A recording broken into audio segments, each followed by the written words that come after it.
We're on our way to Cop City right now. Don't shoot us. We're here to help.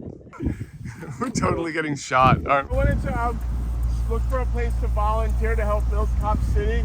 I brought a chainsaw.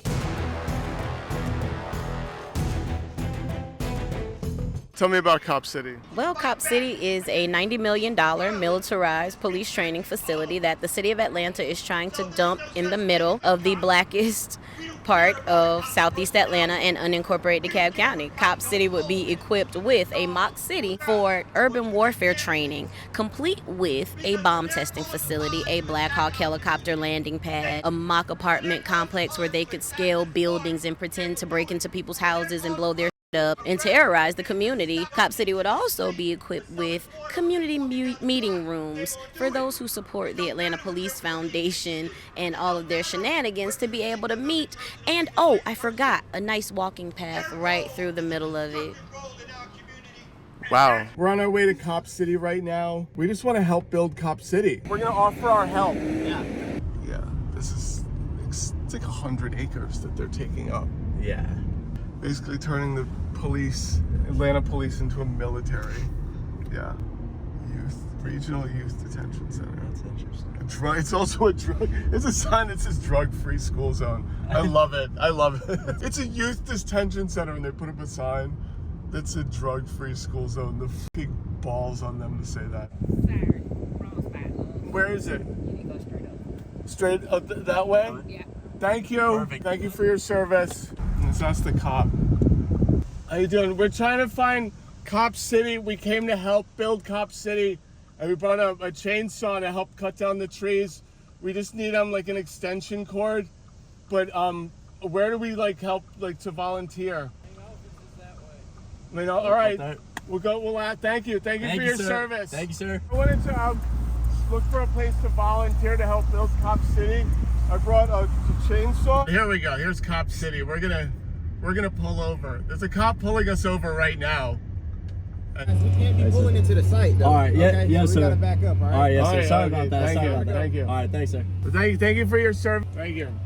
Oh, this dude's definitely not happy with me.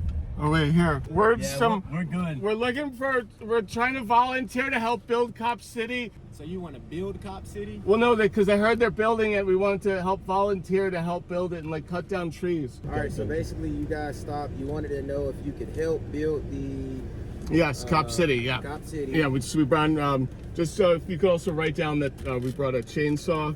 Right. We just need an extension cord for it. And I mean, once I put the chain back on it, it's going to be ready to go. But yeah, and we're on standby. So brought chainsaw. Obviously, you said your chain was broken on it. And you Oh yeah, the chain's broken, but and I also need an extension cord. It's because I just need somewhere to plug it in, and it'll be Okay, so it's you fun. just wanting to cut the trees down to help. Yes. Or I guess cut wood to help nail up. Correct. sir. Yes, Right. that is correct. Thank you. All right. Did you guys have IDs on you? Yes, sir. Yes, I do. It's in my back pocket. Is that right? Oh no, you're fine. Yeah, you're fine. Yeah. So we can pull over here. Just does that walk. Oh yeah, this is interesting. Don't shoot us. We're here to help. We're totally getting shot, aren't we? So this is where they're gonna build Cop City. Look at these. Look at these. Someone tear these liberal trees down. I mean, I definitely think we were trespassing onto something right now. Oh yeah, for sure, 100%. We're going to Cop City. I just need to find an extension cord. I want to help build Cop City. Hunter Biden is gonna turn my kids woke. I need to protect my kids with the military police. He's gonna help. Hello? I want a military training facility for Atlanta police. Urban crime, fentanyl, the border, World Economic Forum, Nancy Pelosi, Hunter Biden. Trump actually was the one who approved this Cop City here because he's the one running the country. Yeah, I don't- Trump is still the president. Do that high inflation stuff. It's all part of the plan. It's World Economic Forum. What's your biggest issue right now? Definitely the high inflation. No, but they're like specific. They'll be like, no, Trump's running the military. Right. He doesn't have control over all He's not running the entire government. He's just in control of the military. I'm telling you, dude, if I did the stuff you did, I hear the whole, like, I need like 2 weeks to recover. Yeah, no, it actually, I once had to take 3 months off from work because I was like, this has like affected me. What do we want? Justice! When do we want it? Now! What do we want? Justice! When do we want it? Now! I was at the Fulton County Jail where all the MAGA people were talking about this weaponization of law enforcement, and I brought up Cop City, and they said, well, you know, it's just a training facility. That is what Mayor Andre Dickens, the Atlanta Police Foundation, and the City of Atlanta City Council want you to believe, that it's just a training facility. Because you know what? The old facility that we didn't take care of needs to be replaced with something 5 or 6 times larger so that we can not take care of that too. Oh, on the same land where we didn't take care of another police facility that eventually became just a dumping ground for the community because we did not even clean it up after we left it the last time. Oh, but we did leave a firing range that's open 24 hours a day where people's children wake up and go to bed to gunfire. Let's give a quick shout out to all of the Democratic leadership that marched with Black Lives Matter, turned around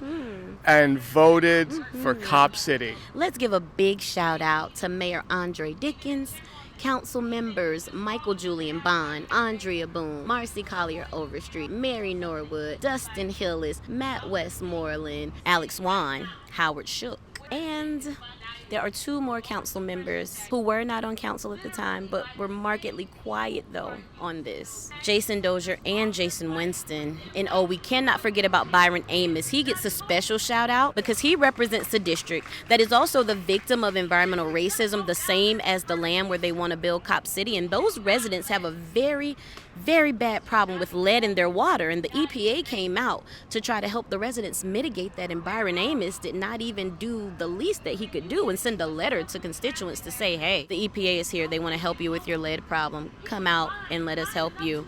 Oh, and he's making sure that there is no affordable housing in his district. So What's his name again? Byron Amos. Big Say his shout out name. to you, Byron Amos. Because I remember marching for Black Lives Matter. I specifically remember us chanting, build a military facility for the police. That's really what we want. Yeah. We want police walking down our streets with AR-15s, and we want to make sure that they have all types of militarized equipment on. We want our police to look like they're about to walk into Baghdad. That's what makes us feel Super safe. I'm a reverend. Reverend. Yeah. What is your name? Reverend. Reverend Kiana Jones. All right, thank you so much. Thank you. The Atlanta Police Department in particular has quite a history of violence. And by the way, ever since y'all murdered Rayshard Brooks, police violence has been up in the city of Atlanta. And what I really want to know is that as y'all sit there, stand there, and scope us out, how long did you scope out Mr. Hallman before you killed him? Right. How long did you scope out Jimmy Atchison before you killed him? How long did you scope out DeAndre Phillips before you killed him? Right. How long did you scope out Kane Rogers before you killed him? How long? How long did you scope out Oscar Kane Jr. before you killed him? How long? Jimmy Hill is here. His son was murdered in 2019. We still fight. The mother of DeAndre Phillips still fight. The family of Kane Rogers, Oscar Kane Jr., Rayshard Brooks still fighting. How long did it take before you admitted that you planted a gun and drugs on Katherine Johnston? Why do we have to put your shenanigans on Front Street in order for the mayor to order a full investigation into a murder of a deacon and a father and a grandfather and a neighbor and a friend? So I'm standing here today on behalf of community movement builders and the Faith Coalition to stop Cop City. And so you see me in my clergy drag because I know that no one from the Concerned Black Clergy of Atlanta, the organization, is going to stand here. So I am the Concerned Black Clergy. That's right. Thank you. We stand with the family of Chairman Johnny Hallman, murdered at the hands of the Atlanta Police Department following his car accident where he called for help. He said goodbye to his daughter as he left Bible study, and when he got into an accident, called the police for help. Somehow this escalated, and Deacon Holman called his family back so they could hear how disrespectfully the police were talking to him. Officer Kieran Kimbrough acted despicably toward Deacon Holman. He was on the phone with his daughter for 17 minutes before his family had to come and witness Deacon Holman, whose character and contributions to the community are unassailable, lying in the street, just as if his life didn't matter. We don't tell you this to differentiate Deacon Holman as one of the good ones who should not have been murdered. Instead, the Faith Coalition is sounding the alarm to challenge the validity of any of the stories used to rationalize deadly force when the evidence is not so obvious. Deacon Holman served as chairman of deacons at Lively Stones of God Ministries for 15 of his 62 years on this plane of existence. He has fathered children, many grandchildren. He is a friend. He is a parishioner. He is a pillar in his community. What would be the story told if Mr. Holman's family had not shown up to be witness? What would be the story told if he had not only died on the streets, but had come on hard times and had to live on the street? What would be the story told if Deacon Holman was younger, had not yet lived into his potential to serve the community and be the chairman of a deacon board? What would have been the story? If someone has to be as close to perfect as Deacon Holman, just to trigger public outcry and a lukewarm response from the mayor. So we challenge the city of Atlanta, faith leaders in particular, and I'm going to call you out, concerned black clergy. Well, stop coming out because Trump is getting headlines to stand behind the DA. From this day forward, family, I'm going to tell you, if Timothy McDonald calls you, don't answer the phone. well, If Shannon Jones calls you, don't answer the phone. If Jamal Bryant calls you, don't you answer the phone. If Lee May calls you, don't you answer the phone. If Sean Smith calls you, don't you answer that phone. Because if they can go to the Men's Warehouse and get suits to stand at Liberty Plaza for fun, they could have been right here, right now with his family. You've heard the rundown, the litany. Driving while black, being at home while black, walking while black, sleeping while black. So we have to be here again for this family and organize and meet their needs and talk to them so that they have an understanding too about what this system is about. Until our mothers and fathers and our families can stop fearing for our lives every time we leave the house, we will continue to be out here until our families have to stop giving the talk to our kids. And as for you, if you left, which I know you didn't, because Atlanta is the most surveilled city in the United States, so you still got eyes on us. As for you, you are unnoticed. We have already told you before that this is not going to stop until we get justice. You will have no peace if we don't get justice. If we can't stop having to get phone calls in the middle of the night because you are murdering the people who you are supposed to protect and serve. So we are here to stand with this family. We're here to stand in community and let the APD know and the mayor, because you ain't got off scot-free, bruh. That little investigation, we know. You're trying to save yourself.